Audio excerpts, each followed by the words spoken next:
हूँ एडवोकेट राहुल मिश्रा और आज के वीडियो में आप सभी का स्वागत है। आज के वीडियो में हम समझने की कोशिश करेंगे कि क्या किसी प्रकार से रेप के मैटर में सेटलमेंट लीगली हो सकता है कि नहीं हो सकता। इस मामले में माननीय न्यायालय क्या कहती है, इस पर कानून क्या कहता है, इसी पर हम लोग डिटेल में बात करेंगे। लेकिन उससे पहले मेरी रिक्वेस्ट है कि अगर आप लोग चैनल पर नए हैं या अभी तक आप लोगों ने इसे सब्सक्राइब नहीं किया तो प्लीज़ सब्सक्राइब करिएगा। साथ ही साथ एक कमल रिक्वेस्ट और है, अगर आप मुझसे फेसबुक, इंस्टाग्राम, ट्विटर पर जुड़ना चाहते हैं, लिंक आपको डिस्क्रिप्शन में मिल जाएगा।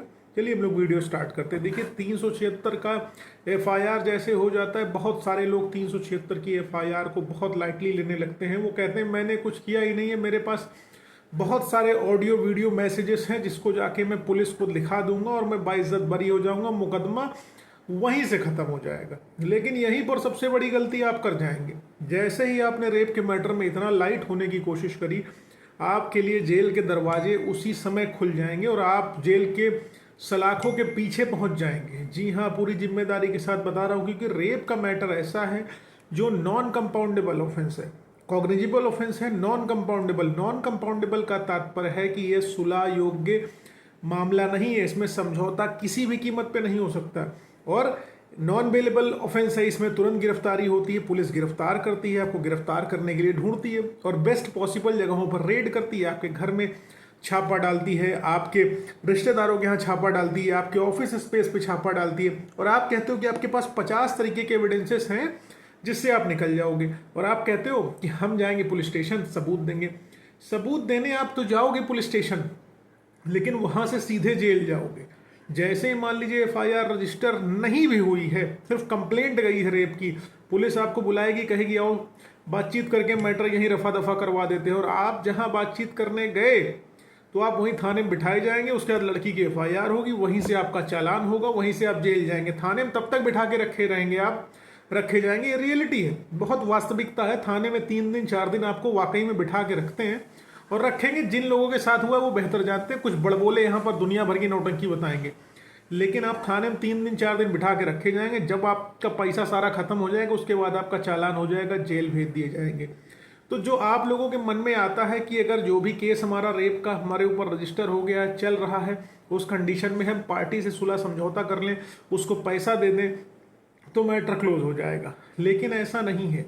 रेप का मैटर ऐसा है कि अगर 164 का स्टेटमेंट हो गया और मैटर रजिस्टर हो गया तो आप समझिए थाने से विड्रॉ किसी कंडीशन में नहीं हो सकता, ये कोर्ट से ही जो होना होगा होगा। अब ऐसी कंडीशन में कई बार लड़कियां कहती हैं कि 164 का स्टेटमेंट चेंज कर देंगे, सुलह कर लेंगे, इतना पैसा दे दो। तुमने पैसा दे भी दिया, इसकी कोई गारंटी नहीं है कि वो जाकर जो है स्टेटमेंट बदल दें। स्टेटमेंट बदल दिया तो खुद फंस जाएंगी। अब लड़की 164 के स्टेटमेंट में वो निकल गई, बच गई, आप के पक्ष में दिया, नहीं दिया, आपके विरोध में दे दिया उसने, फिर आपसे पैसे की मांग होगी कि आप 164 में नहीं दिए पैसा, आप चीफ में पैसा दे दो वरना तुमको सजा हो जाएगी। जब गवाही की स्टेज आएगी वहां बदल जाएंगे। इस तरीके से लड़की आपको जो है बरगला के पैसे भी वसूल लेगी और सेटलमेंट भी नहीं होगा। और दूसरी चीज, आप सोचो कि कोर्ट हम चले जाएंगे और कोर्ट को कहेंगे कि हमारा इनका समझौता हो गया।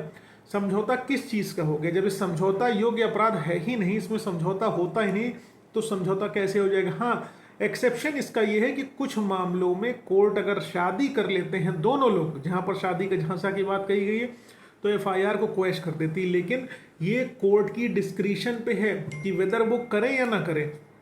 तो जहां पर लोगों को लगता है कि अगर हम पैसा देके सेटलमेंट कर लें या किसी अन्य तरीके से सेटलमेंट कर लें एफआईआर क्वैश हो जाएगी, तो ऐसा कतई नहीं होगा। सजा माफ हो जाएगी आप सोचते हो, ऐसा कतई नहीं होगा। ट्रायल चलेगा, सारी चीजें होंगी, जजमेंट आएगा, उसी हिसाब से चीजें होंगी। जो लड़की गवाही बदलेगी उसके खिलाफ भी तो आप कार्रवाई करोगे ना, उसको भी तो जेल भेजने की आप इनिशियल स्टेज पर कोशिश करोगे ही करोगे ना। और कई बार ऐसा होता है कि कोर्ट खुद ही उनके खिलाफ कार्रवाई कर देगी। भी रिसेंटली बरेली वाला जो केस हुआ, लड़की के ऊपर मुकदमा रजिस्टर हो गया, उसने झूठे स्टेटमेंट्स रिकॉर्ड कराए थे। और दूसरी चीज एक और है कि अभी एक मैटर अभी मध्य प्रदेश हाई कोर्ट वाला, जहां लड़की ने अपने बॉयफ्रेंड के ऊपर झूठे एलिगेशन लगाए थे और उसको फॉरेन जाना था, वो केस विड्रॉ करने हाई कोर्ट पहुंच गई थी एफआईआर क्वैश कराने के लिए। वहां पर हाई कोर्ट ने उनके खिलाफ कार्रवाई कर दी थी। तो इस तरीके से आप सोचो कि मुकदमा लिखाना बहुत आसान है, मुकदमे से बाहर निकलना बहुत कठिन है। अगर आपको सेटलमेंट वाकई में करना है तो you can do it on appropriate basis पर, लीगैलिटी के साथ करिए। आप सोचो इलीगल तरीके से, आर्बिट्री तरीके से कर लोगे तो कुछ नहीं होगा, प्रॉब्लम आप ही को आएगी। उम्मीद है जानकारी पसंद आएगी, समझ में आएगी। आप किसी के फर्जी बहकावे में सेटलमेंट के 376 पॉक्सो के रेप के मैटर में नहीं आओगे, आप अपना काम करोगे अपनी।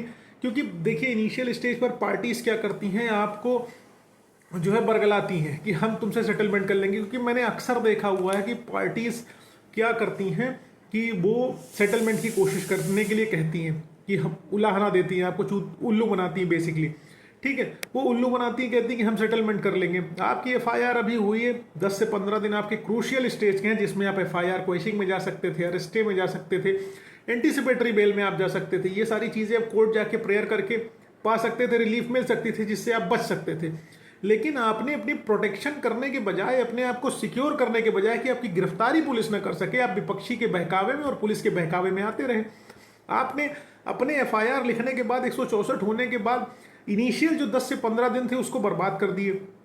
अब आपने 10 से 15 दिन बर्बाद कर दिए, पुलिस पॉसिबल जगहों पर रेड करके आपको गिरफ्तार करके जेल भेज देगी, बचेगा क्या? तो इस दौरान अगर एफआईआर हो तो पहले सुरक्षा करो, बाद में सेटलमेंट की सोचना। पहले अपने आप को जेल जाने से बचाओ, अपने परिवार की सुरक्षा करो, वरना आपके पास बचेगा क्या?